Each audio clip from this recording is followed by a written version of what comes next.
Good morning, students. In last video, we have seen the ethnic composition of Belgium and Sri Lanka. Today we are going to learn about majoritarianism in Sri Lanka. So first of all, we should know that what is majoritarianism. Majoritarianism is nothing but a belief that the community which is in majority should rule the country by whichever way it wants, disregarding the wish and needs of the minority. What does it mean? इसका मतलब ये होता है कि जैसे मैंने आपको बताया था लास्ट वीडियो में कि किसी भी देश में कोई ना कोई एक कम्युनिटी मेजॉरिटी में होती है, मतलब उसकी संख्या ज़्यादा होती है, और एक कम्युनिटी या दो कम्युनिटी जो कि जिनकी संख्या कम होती है। तो मेजॉरिटेरियनिज्म का मतलब होता है कि जिनकी संख्या ज़्यादा है उनके हाथ में देश की सत्ता हो, और वो बाय विचेवर वे, मतलब उनको जैसी मर्जी है वैसा चलाने की उनको परमिशन हो, disregarding the needs and wish of the minority. जैसे कि अगर एग्जांपल लेते हैं श्रीलंका का, तो श्रीलंका में सिन्हाला पीपल 74% है और तमिल पीपल टोटल 18% है। उसमें से 13% श्रीलंकन तमिल है, 5% इंडियन तमिल है। तो यहाँ पे फिर मेजॉरिटी वाली कम्युनिटी हो गई सिन्हाला। तो सिन्हाला को उनके मर्जी से राज चलाने का अधिकार मिलना चाहिए। इस विश्वास को या इस आइडियोलॉजी को या इस विचारधारा को कहते हैं मेजॉरिटेरियनिज्म। अंडरस्टूड? लेकिन is it correct to rule majoritarianism in country or to establish majoritarianism in any country? This is our question. So इस पार्ट पे, इस टॉपिक पर हमें बोर्ड में क्वेश्चन पूछा जाता है, what is majoritarianism, mention any 3 steps taken by the Sri Lankan government to achieve it. तो ये 5 मार्क का क्वेश्चन होता है बोर्ड में। तो सबसे पहले आपको आंसर करना है व्हाट इज मेजॉरिटेरियनिज्म। इसकी डेफिनेशन आपके टेक्स्ट बुक में दी है। तो इसका डेफिनेशन ये है कि majoritarianism is a belief that the majority community in the country should rule the country by whichever way they want, disregarding the wish and needs of the minority community. ये हो गया मेजॉरिटेरियनिज्म का answer. अब second question है, mention any 3 steps taken by the Sri Lankan government to achieve it. माने Sri Lankan government ने कौन से स्टेप्स लिया ताकि उनके देश में मेजॉरिटेरियनिज्म आए। तो उसका आंसर मैं आपको बताता हूं। आंसर ये है कि you know very well that 1948 Sri Lanka got independence. Like India, there was also from 1815 to 1948, इतने साल तक श्रीलंका में भी ब्रिटेन का राज था, और ब्रिटेन के कॉलोनियलिज्म से श्रीलंका आज़ाद हुई 1948 से। After that they elected democratic government and democratic government Sinhala community got majority seats by the virtue of their majority और because of their more number. जैसे कि आप जानते हैं कि उनका नंबर ही है 74%, तो जाहिर सी बात है कि वो इलेक्शन तो जीत ही जाएंगे। और इलेक्शन जीतने के बाद in 1956 this government passed an act and they said that their constitution said that now onwards government will recognise Sinhala as the only official language, disregarding Tamil. Only official language means what? All the government work will go on by the language of Sinhala.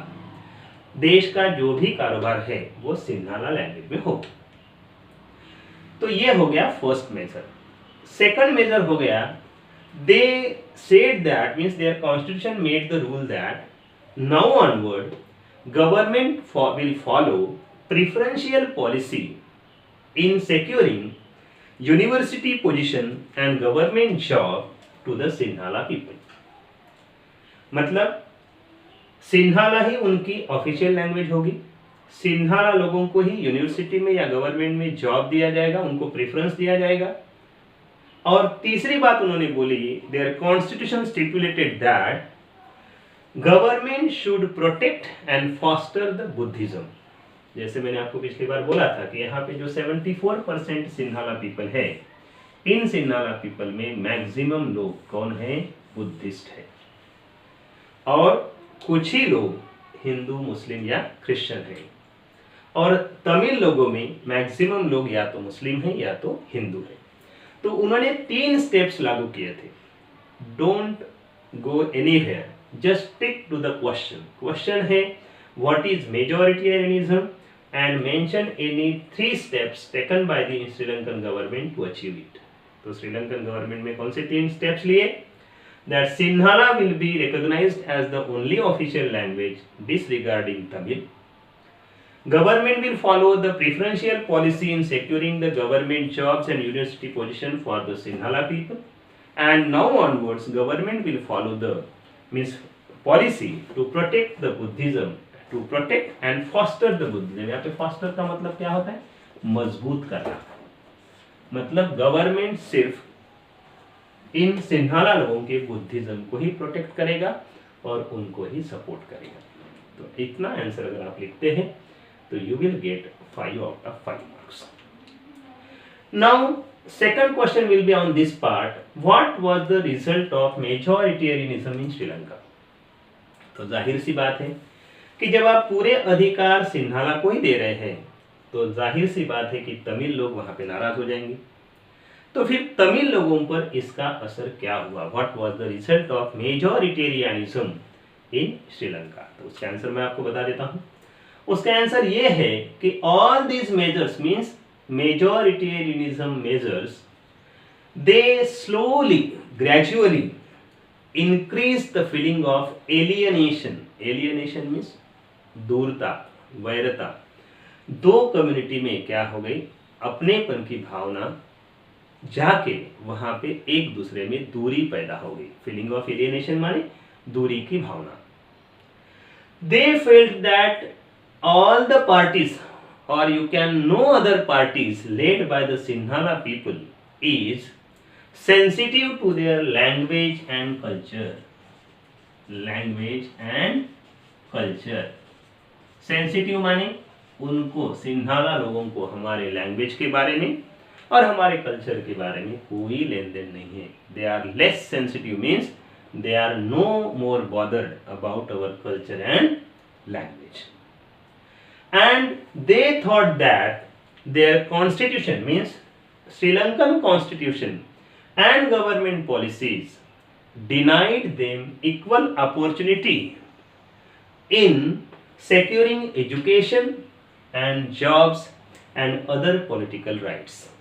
मतलब हमारी सरकार ने हमें equal political rights नहीं दिए, हमको पूरा तरह से एजुकेशन का अधिकार नहीं दिया, पैसे कमाने का अधिकार नहीं दिया, और इसीलिए उनको लगा कि this government is least bother about the Tamil people, and as a result relations between the 2 communities means Sinhala community and Tamil community they strained over time. Strained माने दूर होते गए, STRAINED, स्ट्रेन्ड।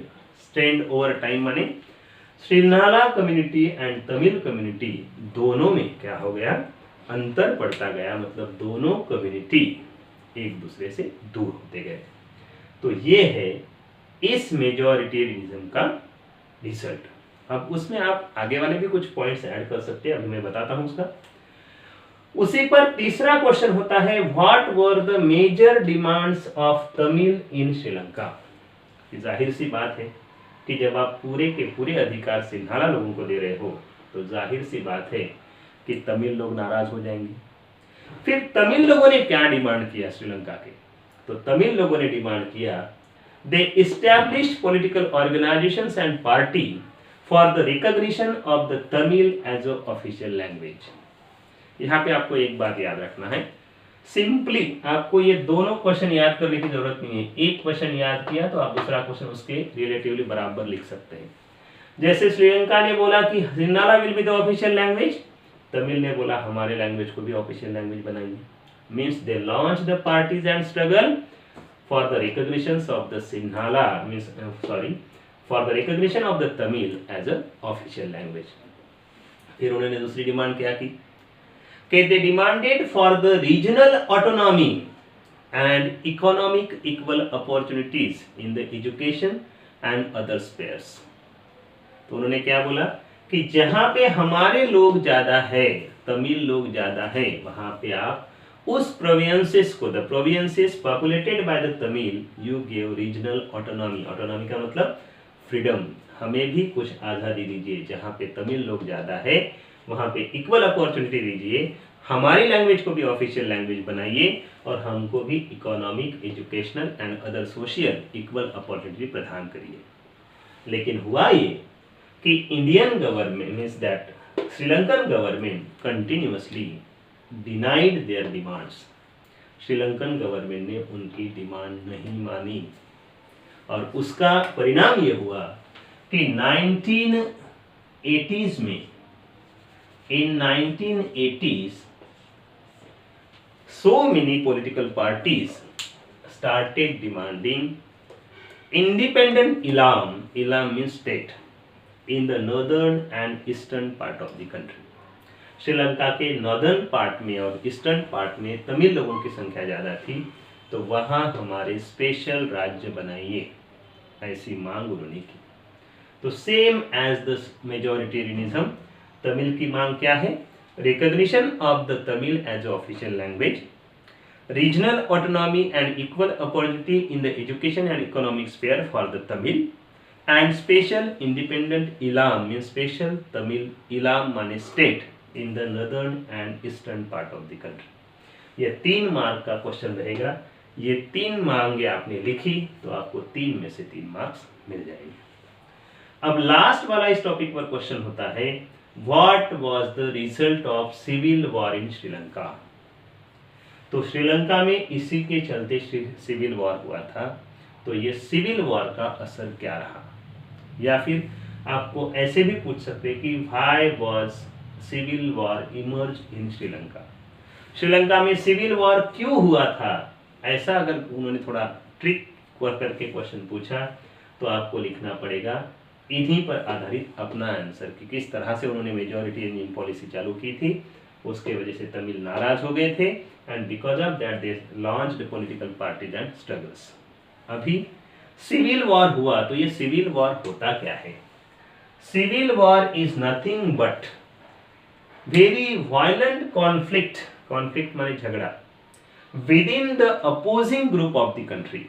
एक ही देश में रहने वाली 2 कम्युनिटी, जैसे भारत में हिंदू मुस्लिम में झगड़ा होता है, वहाँ पे सिन्हाला में तमिल में झगड़ा हुआ था। कोई भी देश में अगर 2 ग्रुप में झगड़ा होता है, civil war is nothing but violent, violent माने सशस्त्र, एक हिंसा करने वाला झगड़ा, रायट्स जिसे हम बोलते हैं, दंगल जिसे हम बोलते हैं, जातीय दंगल।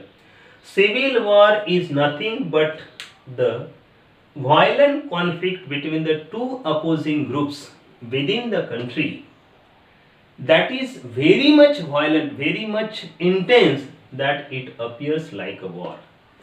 वो झगड़ा इतना ज़्यादा होता है कि देखने वाले को वो एक युद्ध के समान दिखाई देता है या युद्ध के समान ही लगता है। तो ऐसा ही सिविल वॉर श्रीलंका में हुआ था। तो उसका what was the result of the civil war, तो इस सिविल वॉर का असर क्या हुआ था श्रीलंका पर, उसका क्या असर हुआ था, उसका क्या परिणाम हुआ था। तो परिणाम ऐसा हुआ था, इसके भी 3 पॉइंट्स आपको लिखने हैं, वो 3 पॉइंट मैं आपको बता देता हूं। तो उसके 3 पॉइंट आपको ये लिखने हैं कि thousands of people from the both the communities have been killed. Sinhala के भी जब भी झगड़ा होता है, आपको पता है कि झगड़ा किसी के लिए भी फायदेमंद नहीं होता है, तो झगड़ा होने के बाद वो सभी को नुकसान करता है। तो यहाँ पे भी वही हुआ, सिन्हाला लोग और तमिल लोग दोनों कम्युनिटीज के thousands of people from the both the communities have been killed. After that second, so many people they were forced to leave the country as a refugees। बहुत मुसीबत ऐसी आई, सिचुएशन ऐसी आई कि दोनों भी कम्युनिटीज के हजारों लोगों को देश छोड़कर एज ए रेफ्यूजीज माने बेघर होके देश छोड़ना पड़ा। और तीसरा असर यह हुआ था कि so many people, many more people lost their livelihood. Livelihood माने जीने का सहारा, उत्पादन के साधन। बहुत सारे लोगों के उत्पादन के साधन चले गए, मतलब सोर्स ऑफ इनकम चला गया। तो कौन से 3 परिणाम हुए थे? Thousands of the people from both the communities were killed. So many people were forced to leave the country as a refugees, means beggar होके जाना पड़ा। और तीसरा परिणाम हुआ था कि many more people lost their livelihood. Understood? So in this way, on this topic, these 4 questions are asked. उनमें से ये एक ही क्वेश्चन 5 मार्क का होता है, बाकी के सारे क्वेश्चन 3 मार्क के होते हैं। अगर इसने आपको ऐसा अच्छे से पढ़ा और पॉइंट वाइज लिखा तो आपको पूरे के पूरे मार्क्स मिल जाएंगे। Wish you all the best. Thank you.